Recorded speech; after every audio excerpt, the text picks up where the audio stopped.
before I start the breakdown and the review. Wow, I just want to say that was an incredible episode, and I think that it will be the same for the rest of the arc. I hope it will keep its level of intensity, entertainment, and fun throughout. For those who don't know, Dave Filoni, the creative director for The Clone Wars ever since its conception, is writing the scripts for the whole arc. And if you haven't seen the episode yet, you might want to click off the video because of spoilers. But if you're fine with spoilers, you can stay if you want to. So at the very start of this episode, we open with a logo of Lucasfilm. But it's not the modern Lucasfilm logo.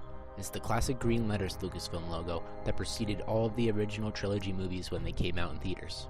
Which I think is a nice touch, since it's been said many times by Dave Filoni and Sam Witwer, the voice actor of Darth Maul, that the story here for the last arc is really best presented in a movie format. So I'd actually suggest when the 4th episode comes out, you should restart the arc and watch all 4 episodes together, because that's really the intended format, unlike how it's being presented now week by week.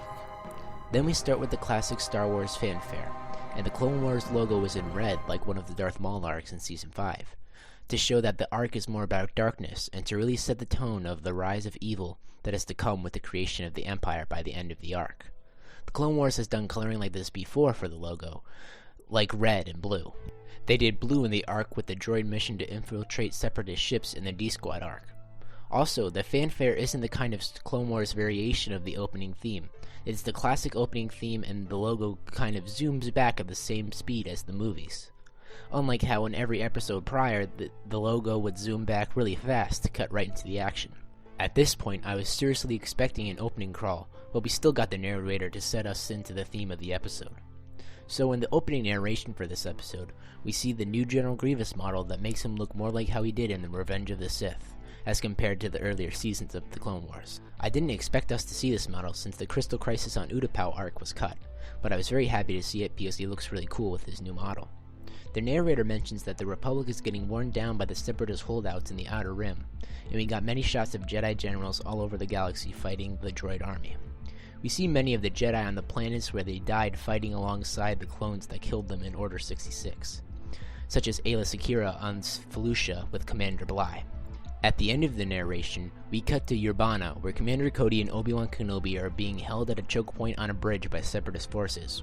They are unable to locate the tactical droid as the 212th Battalion takes cover. Anakin shows up saying that he's finished his battle, and he arrogantly walks out in the middle of the battlefield saying that he surrendered. This lures out the tactical droid, who then is force-pulled by Anakin, and he cut down the battle droid with his lightsaber. R2-D2 then gives the signal to the 501st Rocket Troopers, and they shoot out from under the bridge to help the 212th win the battle. As the clones take the upper hand in the battle, Yularen calls down to Anakin from the command ship in the atmosphere, and tells him that there is someone using the codename Fulcrum trying to contact him, and that Obi-Wan and Anakin should both come up to speak with them. When Obi-Wan and Anakin enter the war room on the Venator, they see Ahsoka and Bo-Katan on the hologram. Both of them are equally shocked, and Anakin can't seem to stop stammering his words as he tries to talk to Ahsoka. But then Bo-Katan started telling the Jedi that they might know where the location of Maul is. As Ahsoka and Bo-Katan came out of their ship, they explained more about their needs for the Republic to aid them in a siege of Mandalore, because the numbers they have are not strong enough to overthrow Maul's Death Watch on Mandalore. Obi-Wan says that he needs to consult the Jedi Council about aiding her in her effort to siege Mandalore. As Obi-Wan leaves to talk to the Council, Anakin tells Ahsoka that he has a surprise for her. They walk to the ship bay, where Captain Rex and several other clones of the 501st have helmets painted that match Ahsoka's markings on her face. Anakin says that he has one more surprise for her. As he tries to hand her a box, the alarm siren blares and Obi-Wan comes running to tell them that Coruscant is under attack. They will not be able to help Bo-Katan on Mandalore. Ahsoka then talks about how the Jedi no longer help the people that they need. All they do is play politics, which is something she learned from Trace and Rafa in the last arc. As the argument continues, Anakin comes up with the idea to split the 501st in two and promote Captain Rex to Commander Rex, so he can lead a division to siege Mandalore. As the plan was approved, Anakin again gives the box to Ahsoka. When she opens it, she sees her old lightsabers. She ignites them, and they now appear green, not blue. We then see Anakin and Ahsoka say goodbye for presumably the last time, and we then begin to see the start of the Siege of Mandalore, as LAAT gunships begin to enter the atmosphere of Mandalore. The Prime Minister of Mandalore, Almec, contacts Bo-Katan, saying that the invasion is a violation of their treaty with the Republic, and will surely turn the people against Bo-Katan. She then remarks that she doesn't care as long as she has Mandalore back. We then cut to the palace throne room, where several Death Watch members and Almec scramble to send out their forces. We then see Saxon from Star Wars Rebels as a leader in this defense. Republic gunships are engaged in the air by Death Watch, but the Republic eventually makes it to the front door of the capital city, starting the invasion. The newly promoted Captain Vaughn calls onto Ahsoka, saying that he engaged Saxon in some underground tunnels in the city, and that he seemed to escape in quite a hurry. As Ahsoka, Captain Vaughn, and a group of clones search the tunnels, they are split apart and the clones are killed.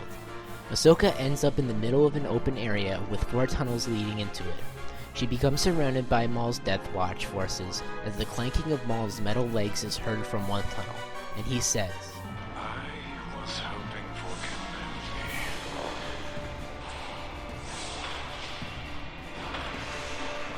Why are you here? And that's where the episode ends, but not with the usual circle transition. Straight cut to the credits, and the first thing it says is created by George Lucas. This was an amazing episode, and it shows real promise for the rest of the arc. And now I'm just going to say a few things about my thoughts and other discussions about Clone Wars Season 7. I think the episode was really great overall. I like that Obi-Wan and Anakin were in it more, since they hadn't been in the season very much since the very early episodes. I know they aren't exactly the main characters of the show, as Dave Filoni said it was Captain Rex and Ahsoka who are the main characters, but I really like seeing more of Obi-Wan and Anakin in this episode. And you can really get a sense of friendship and almost brotherhood between them, like how they have at the beginning of Revenge of the Sith. Now, I thought the episode was really good and probably the best of the season. But if I were to nitpick, I thought the lighting was a little overbearing at some places, and it didn't really reflect well on most character models.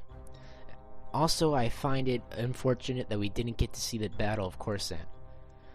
Maybe we'll see that in the start of the next episode, but it was one of the things I was kind of hoping for. Also, I do think it was a mistake to only bring the Clone Wars back for 12 episodes in one season. If they brought it back for 2 seasons, with each a 22 episode runtime, it would have been cool to see all the cut arcs and maybe the Battle of Coruscant, and the Crystal Utapau crisis. But one thing is, it feels like Clone Wars. No matter what you can say, it feels like Clone Wars because these episodes were made before the Disney buyout. To say that Disney is somehow changing these episodes doesn't make sense, because they have mentioned that there have been no script revisions, and George Lucas worked on the scripts, and they were finalized before he sold the company. Now, I think that once the Siege of Mandalore is over, the community will think that Season 7 felt like Clone Wars the whole time. The only reason why I think people would think Season 7 doesn't feel like Clone Wars is because they didn't like the last 2 arcs. I thought the Bad Batch was okay, but I didn't like the Trace and Rafa arc. I thought that it just took too long just to get context for one line in today's episode about Ahsoka's opinion on the Jedi. I think people make the argument that it doesn't feel like Clone Wars because they didn't like those last 2 arcs. And they didn't think it was possible that the Clone Wars could be bad in their opinion. So, of course, it's Disney's fault. The reason we got these 2 arcs was to explore Captain Rex and Ahsoka by Dave Filoni's choice. Even if we still got 2 more seasons because Disney did not buy out Lucasfilm, the Trace and Rafa arc would still be one of the worst arcs, but it still would have felt like Clone Wars. Well, that's all for today. That was my review and breakdown of Old Friends Not Forgotten. I'm going to try to make one for every Clone Wars episode that comes out, in a similar kind of review breakdown style to any Star Wars show that comes out. Thank you for staying to the end of the video. Please like, subscribe, and share if you liked this video, and I'll see you in the next one. May the Force be with you.